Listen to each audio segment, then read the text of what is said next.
अस्सलाम वालेकुम dear students. आज हम तारुफ कुरान और हदीस का चैप्टर शुरू करेंगे। ये है 4th चैप्टर और तारुफ कुरान मजीद।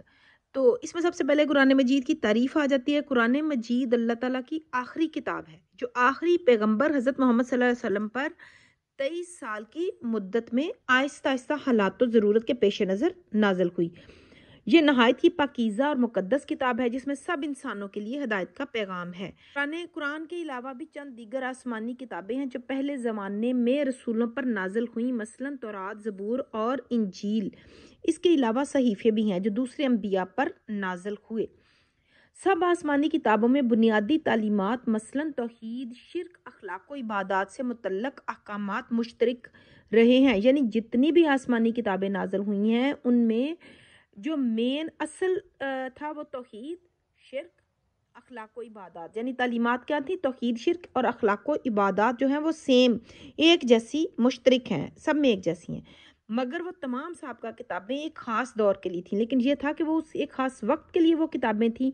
लेकिन कुरान पाक पूरी कायनात के लिए है और ये चूँकि पूरी दुनिया इंसानियत के लिए ना थी, लेकिन कुरान पाक पूरी दुनिया इंसानियत के लिए है, इसलिए इनके अक्सर अहकाम भी ख़ास वक्त के लिए थे जो दूसरे ज़माने के लिए काबिल अमल ना थे।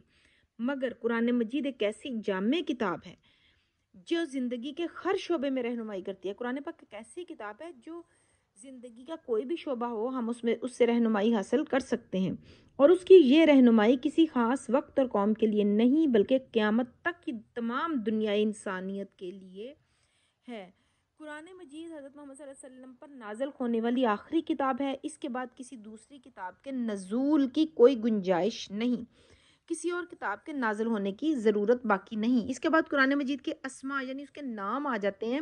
ये बहुत अहम है। कुरान मजीद के अस्मा के बारे में उलमा के कई अक़वाल हैं, जिनमें से किताबुल बुरहान का बयान भी है कि कुरान करीम के 55 नाम ऐसे हैं जो खुद आयात कुरानिया से माखूज हैं। ये बहुत पास पेपरों में आप देखें ये सवाल आया हुआ है कि कुरान मजीद के अस्मा के बारे में, तो उसके कितने नाम हैं? 55 नाम हैं जो आयात कुरानिया से माखूज हैं, यानी कि जो कुरान के आयात हैं उनसे लिए गए हैं। इनमें से चंद अस्मा मुबारक दर्ज झैल फहरिस्त में जिक्र किया गया, उनका मज़कूर है। अल किताब दुनिया की, पहला नंबर पे अल किताब दुनिया की तमाम किताबों में किताब कहलाने का मुस्तहिक कुरान मजीद ही है।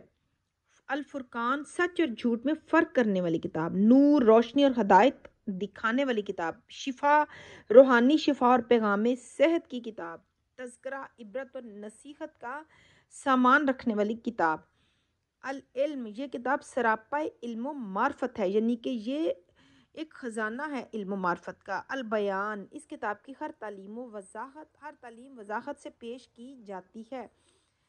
इसी तरह अल्लाह ताला ने कुरान मजीद की चंद सिफ़ात का भी बयान फरमाया है। मसलन हकीम, हिकमत वाला, अल अज़ीज़, ज़बरदस्त, इज़्ज़त वाला, और बुजुर्ग,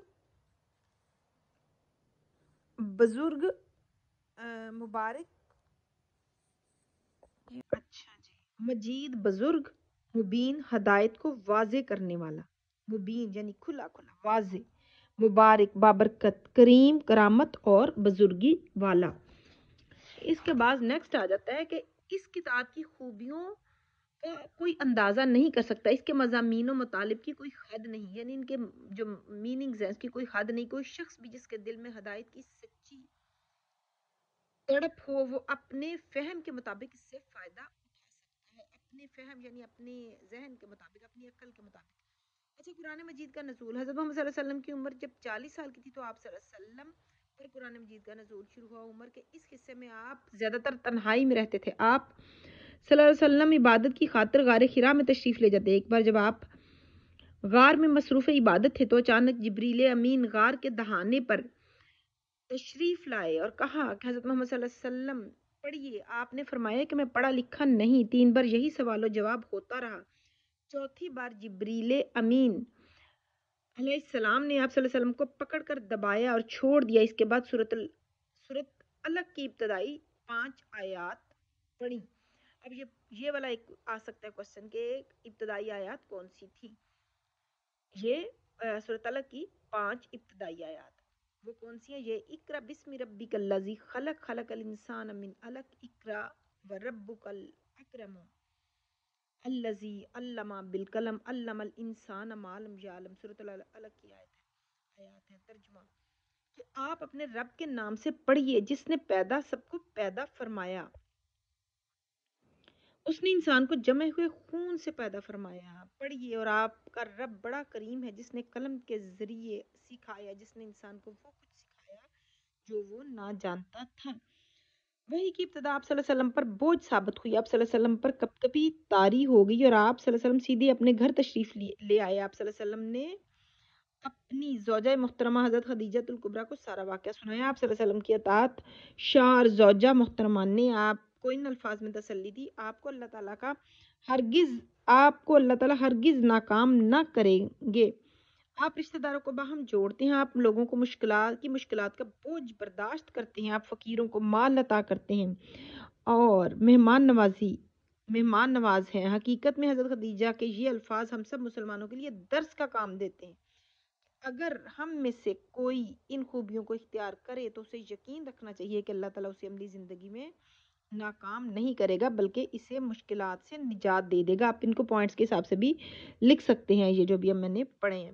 اس کے بعد نیکسٹ آ جاتا ہے قرآن مجید کی صورتوں کی خصوصیات، وہ انشاءاللہ نیکسٹ ٹائم کرتے ہیں۔ تو آپ کو امید ہے کچھ نہ کچھ تو سمجھ ضرور آئی ہوگی، تو دل لگا کے پڑھیے۔